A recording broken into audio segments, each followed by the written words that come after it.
Hi everybody, I'm J-Man, and today we're playing Madden 20. We're in Madden Ultimate Team mode, and we're earning stars, because that's what you do in Madden Ultimate Team. You play the challenges, you earn the stars. I'm going to raise my microphone up. Sorry if that bugs anybody with the way I'm pushing on it. I tried to do it gently. But before we earn some stars, I don't want to make those my God. When we look at Exodus 20, verse 3, you shall have no other gods before me.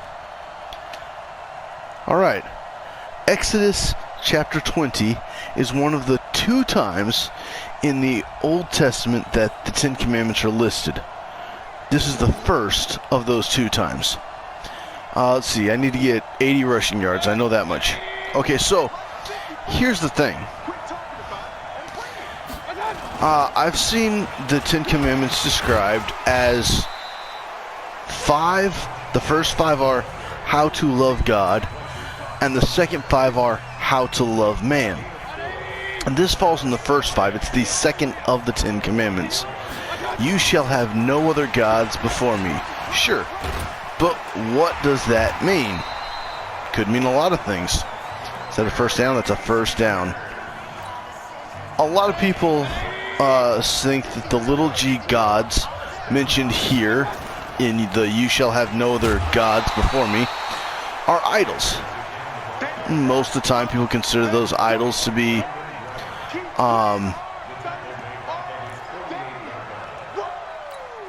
graven images or statues of stone or wood, but I gotta say, in our modern times, maybe those statues aren't the only things that can be idols, aren't the only things that we can put in the place of God. In fact, it's very clear that we can put other things that aren't God in place of God in these times. So I'm getting ahead of myself. I want to get to that part, but I'm too excited to get to that part, and I think when that happens, I get too distracted about what I want to say, and I don't exactly fill up the full amount of time in saying everything. For instance, I mentioned the 10 Commandments, but I didn't mention too much else about Exodus, which is where the 10 Commandments are found, this version, the first time they're listed. So in Exodus, you have the people of Israel leaving in Exodus from Egypt. They are on their way from Egypt to the promised land. God promised to their father Abraham a set of land, and they were living there, but they left there because of a famine. They went to Egypt, the time of Joseph. They went to Egypt. They stayed there for many years, and during that time there, they became slaves. And during that time as slaves, they wanted freedom. So God sent Moses to free the Israelites from bondage in Israel and get them to the promised land. Now, we're getting a little bit ahead of ourselves still, because they don't make it to the promised land in Egypt, in Exodus. They make it to they get there, they start on their way, they almost actually get there, but they don't trust God, and in not trusting God, that winds up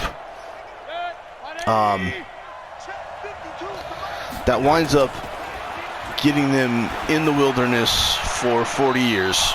They spend 40 years in the wilderness trying to, oh, I didn't see a thing about 50 yards.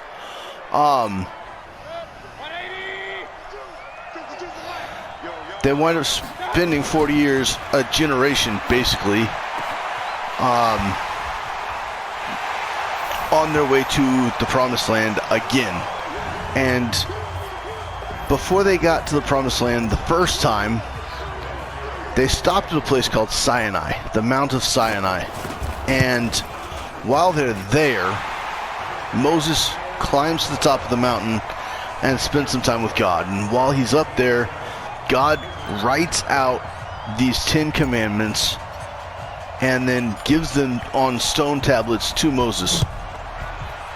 And Moses takes these tablets back down to the people, the Israelites, and when he gets to the Israelites, he discovers that they're having a party and they're worshiping a golden calf, an idol, the second commandment. They're breaking it. So Moses gets angry. He destroys the commandments, the stones that God had just written on, and he throws them into their only drinking source. He melts down the idol. He throws the stone tablets, all of it into this water source, and he makes the people drink from this water source. That is their punishment. And then he goes back up and he talks to God and he gets the commandments again. And you can see through the commandments that God is telling the Israelites, trust in me as your God. I am your God. There is no other God besides me. And the Israelites have already been like, yeah, well, we don't know who this God. Moses has been gone too long. And so they totally disobey God, but they don't know they've disobeyed God. Let's be honest here. The tablets haven't quite made their way to them. So instead of Moses getting mad about them breaking the 10 Commandments, that was a learning opportunity. Everybody did learn from that, but it wasn't, there was a better way to teach. That wasn't the best way. So there's another important part about this. What is also important about this is the 10 Commandments are basically, when I'm saying the law, there's other aspects of what the law is in Scripture, but these 10 Commandments were the basis that all other laws stood on, for the most part. There's a few others, like we mentioned when it was about the food that Israelites could or could not eat. It's a little bit different than, you don't really see anything leading to that in the 10 Commandments. But because they love God, it allows them to understand the aspect of, yeah, now it makes sense, right? Okay. So then I also mentioned that it seems to always come back to Jesus. Well, how does this come back to Jesus? I think that this comes back to Jesus because Jesus wanted to show the Israelites and the rest of the world what it truly meant to follow the 10 Commandments. Jesus, when he was on earth, he said, love the Lord your God with all your heart, soul, mind, and strength, and love your neighbor as yourself. All laws hinge on these. That doesn't mean that those are the only two principles. What he's really saying is that without these two principles, love the Lord your God with all your heart, soul, mind, and strength, with everything you are, love God, and love your neighbor as you would love yourself, these are the reasons that the law is the way the law is. And these are what the law boils down to. It's not just that, yeah, there's a law. What? I want to hit timeout. The law is, all the rest of the laws are built on those two ideas of who do you love and why is it important to love that person. Because The laws that have to do with the food, you can consider those laws about judgment. And if you're finding ways to avoid judging others, then the best way to do that is to find a way to love others. And that is what's important. It's not so much that you shouldn't eat a certain type of food. It's important for a few reasons, though. Like, one reason to be careful about the food that you eat is some of the foods couldn't be cooked properly. And so to avoid dangers in what you were eating, instead of eating food that wasn't cooked well enough, just avoid those foods. But there's other aspects of that too. Part of it being who God is and why God would say, do this, don't do that. So when Jesus says, really, all the law, everything about the law hinges on love your neighbor as yourself, that's it. That's all that matters. Hey, ultimate challenge completed. How many stars? Score passing touchdown, 50 passing yards. Got them all. Nailed it. All right, what's next? What is next? Do not allow 40 yards and do not allow 5 completed passes this drive. Okay. Also, perform 1 sack and perform 2 user tackles. Okay, I think I can handle those. So let's bring it to the current time, because as I said, idols aren't necessarily stone or wooden images anymore. Let's be honest. We've put this on YouTube. YouTube can be an idol. My wife and I have a tendency to only watch things on YouTube. Not because we can't watch anything other than YouTube, more because it's easier to watch YouTube. There are people on YouTube that we want to try to support, so we want to find a way to, we'll watch YouTube, and that allows us to enjoy it. But maybe there's a point where we turn YouTube into a god without realizing it, because we structure part of our day so much around how we watch YouTube. Oh, this person won't be on until this time, so you see, and that's where it becomes, that's where things get tricky. That's where things get, well, where's your heart? What is your purpose? Maybe it's not YouTube. Maybe it's sports. I'm playing Madden right now, and Madden is very competitive.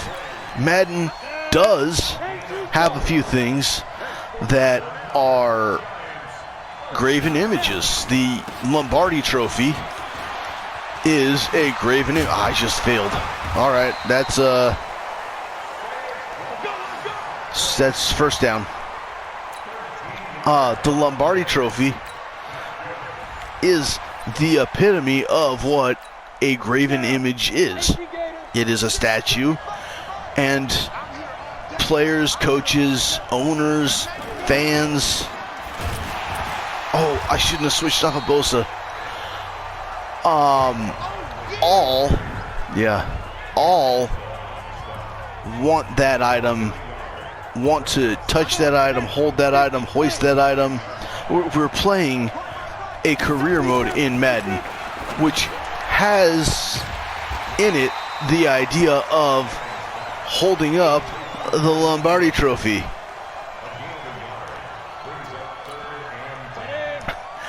Obviously, that's a huge part of this game. It's a huge part of what football is. But it doesn't have to be the end-all be-all of football. Now, I don't know how long I have. I don't know if I just had one drive. So I have one drive. They didn't get 40. They didn't get their, they didn't get the amount of yards they're supposed to get, and they didn't get the amount of catches they were supposed to get. But if that's it, then I didn't get everything on that one. I'll move along without the rest of those, though. We'll move to the next one. Maybe we'll come back to this. Maybe not. But I'm going to stay here for a second on this screen. These stars, if I were to try to go for, or when I've tried to go for all 5 stars, I've turned that into a little g God. And that's the problem. Gain 200 yards and do not allow 15 completed passes by halftime. Do not allow 30 passing yards. Perform 10 ball carrier moves. Okay, this one's a lot. Wow.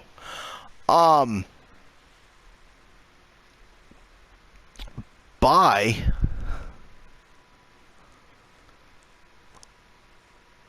focusing as strongly as I have on the stars, I turn it into a God. By focusing as much as I have on my channel, I turn my channel into a little g God, a false God, an idol. Which is why I do things like pray over my channel before I start. I get down and I lay myself in front of God and I pray for God to bless the channel, and I pray for what I want to talk about, but I also say, Lord, steal my show. I say, Lord, this is yours, you know.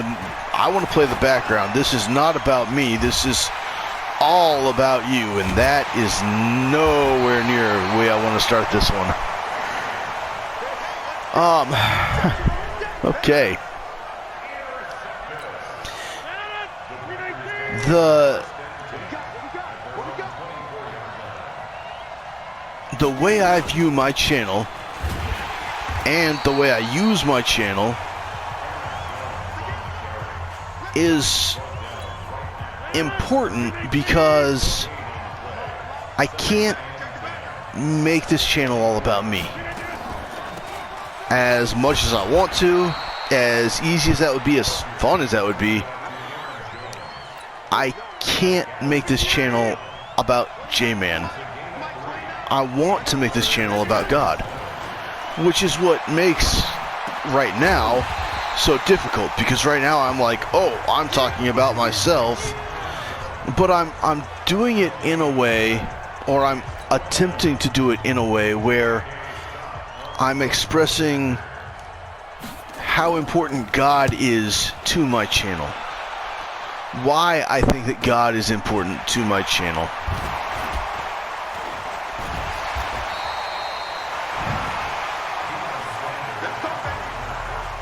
Do I think I'm doing it right? No. I don't think I'm doing it right. I think I could be doing it so much better. But is it okay that I'm not doing it as well as I could? I'm doing it to the best of my ability, and I feel like I am being successful at trying to say what I want to say. So yeah, I think that it is okay the way that I have so far tried to express myself, as I continue to try to express myself about this.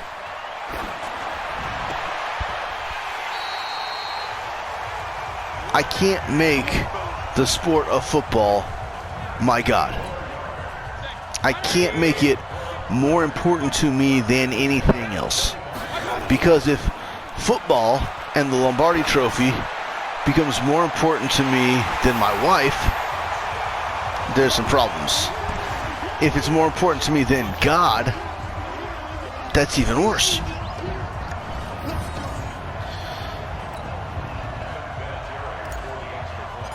Am I always going to treat my wife better than football? No.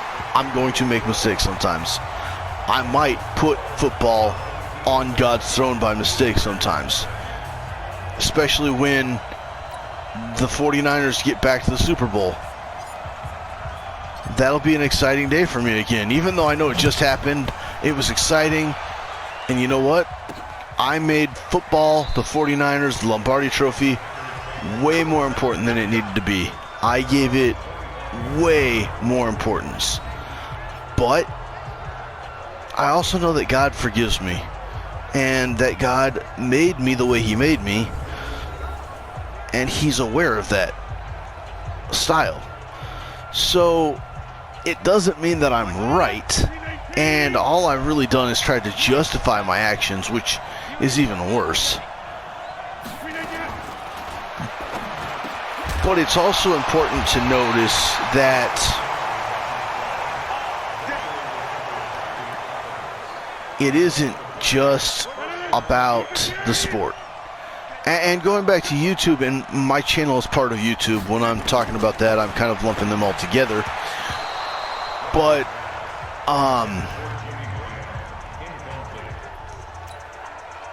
when it comes to YouTube, the amount of time and effort I put into YouTube is part of the problem, is an issue. I don't know if they completed that, but okay.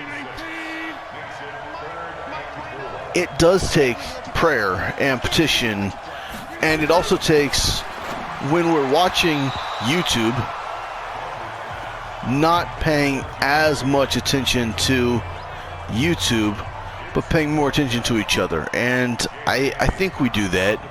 But there's other things that can be considered gods. Our phones, our jobs, our vehicles, our clothes. There is so much in our lives that we either take for granted or put too much worth into.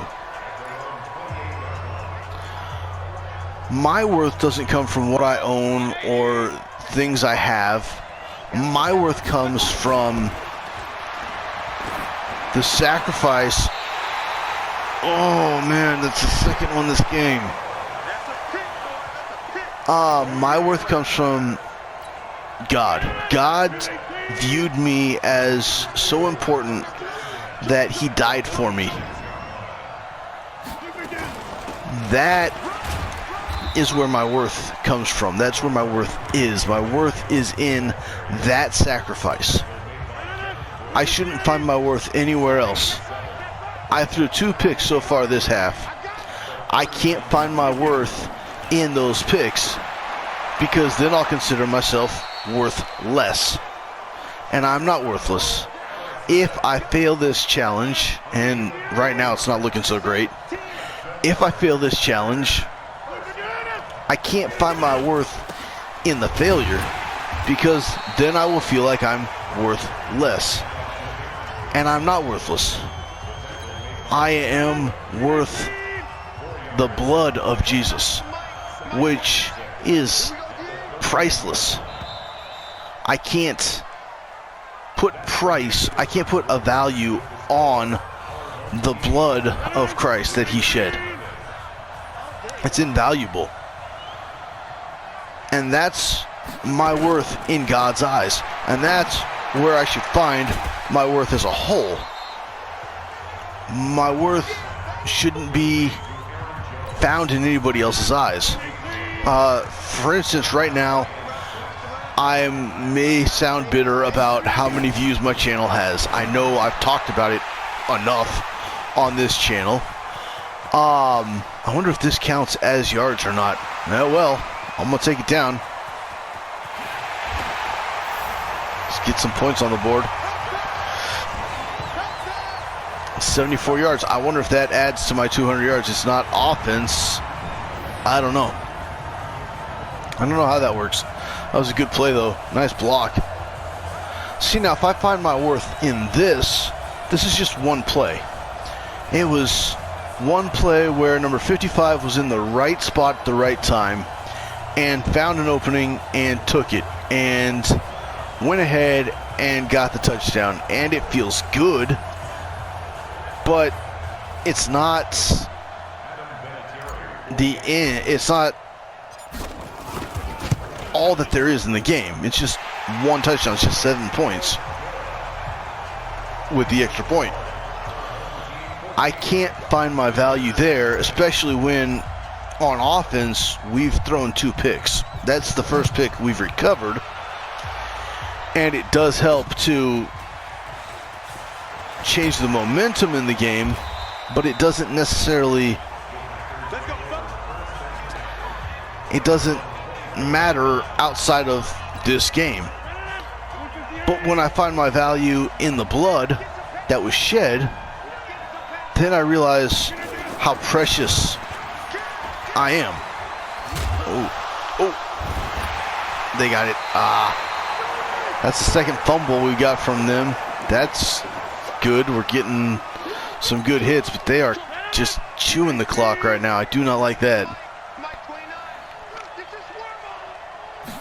If I find my value in my education, you see, my education then becomes the God. If I find my value in the type of car I drive,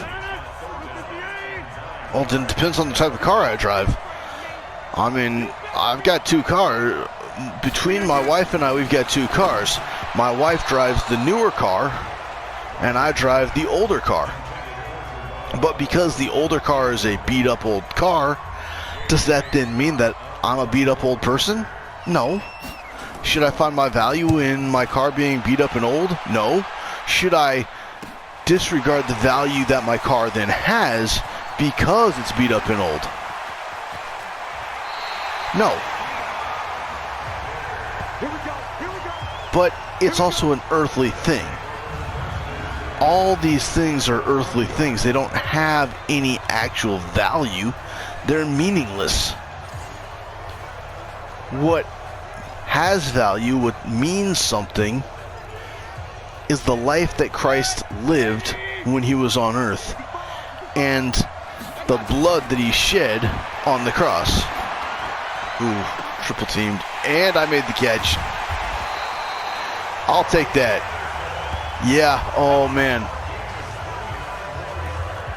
Oh.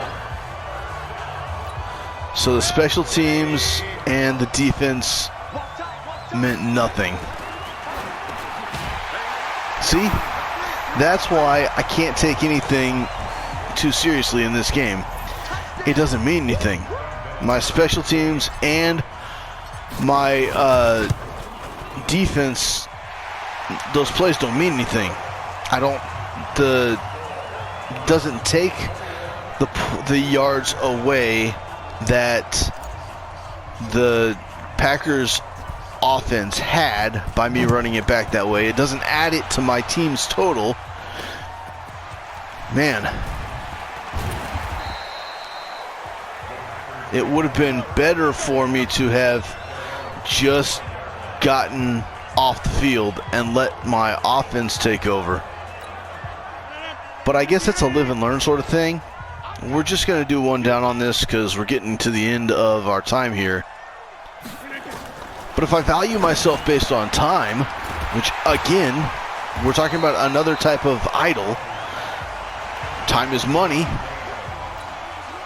Obviously, there are people that consider time to be what gives them value. How much time do they spend doing whatever? There's truth to that, because when I'm at my job and I'm getting paid so much per hour, then yeah, I'm worth whatever the value of that time winds up being. But that doesn't mean that I'm only worth $20 an hour because that's how much I make it work. I think it's more than that, but it doesn't matter. It could be less than that for all I can remember off the top of my head. The point is, that value doesn't or shouldn't define me. That value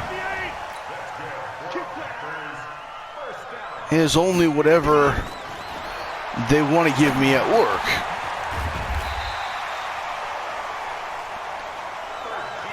And if I say, okay, I'm okay with that value, then for those 8 hours where I give time to work and they say my time is worth that much, then sure, I can say I'm worth that much at that time. But if I get a different job and it gives me a lower time per hour or a greater time per hour, those are other things we have to consider that would be important. But again, time is not where the value should be. I shouldn't value myself based on my time. I should value myself based on,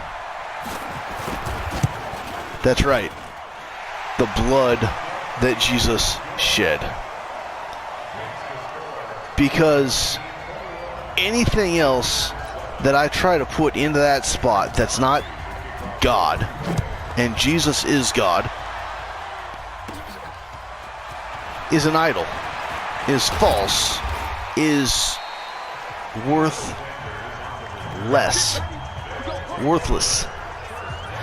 But if it's about God, God put me on this earth to talk about who God is, then it's priceless. That's what I'm trying to accomplish here when I am speaking, when I am playing. It's about this priceless time because I'm priceless. Now, I understand that your time is important, and I'm not trying to degrade your time. I'm not trying to just waste your time. Oh, getting sacked. However, yes, that's what just happened.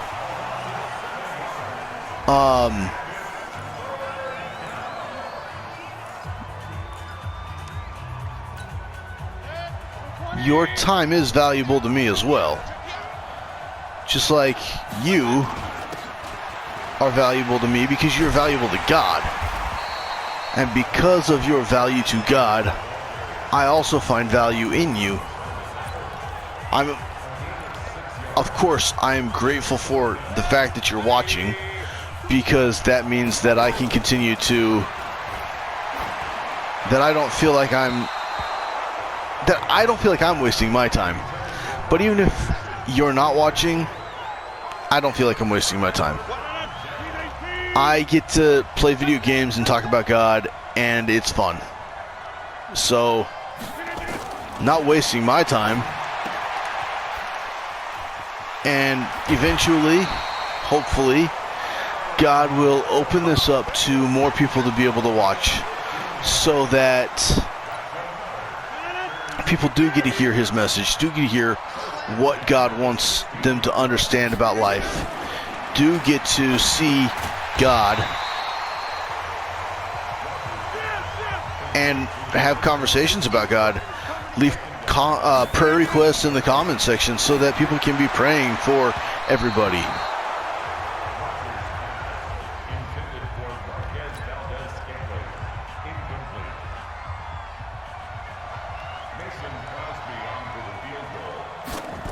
I don't know why they're kicking a field goal on 3rd and 13.